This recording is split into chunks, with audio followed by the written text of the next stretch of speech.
Today, June 1, is the memorial of Saint Justin, the Martyr.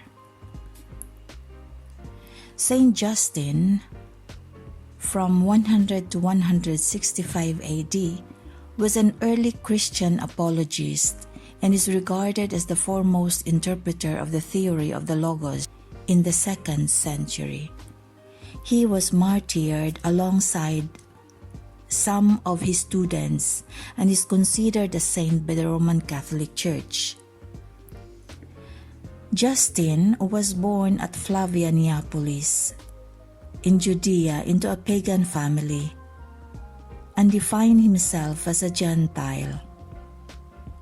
His grandfather, Bacchus, had a Greek name, while his father, Priscus, bore a Latin name, which has led to speculations that his ancestors may have settled in Neapolis soon after its establishment, or that they were descended from a Roman diplomatic community that had been sent there.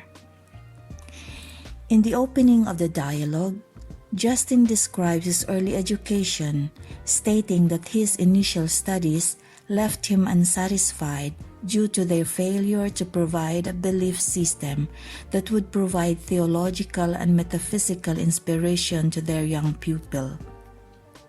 He says he tried first the school of a Stoic philosopher who was unable to explain God's being to him.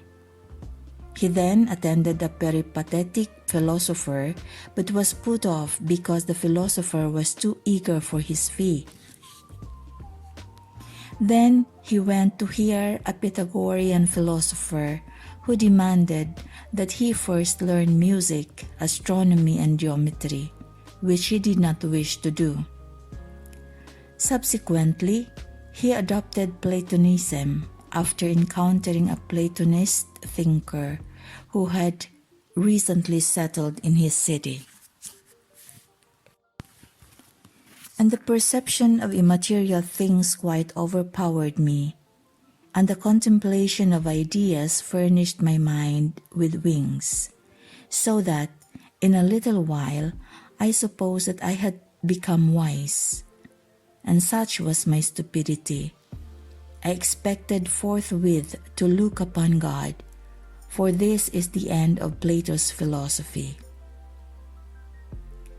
Some time afterwards, he chanced upon an old man, possibly a Syrian Christian, in the vicinity of the seashore, who engaged him in a dialogue about God and spoke of the testimony of the prophets as being more reliable than reasoning of philosophers.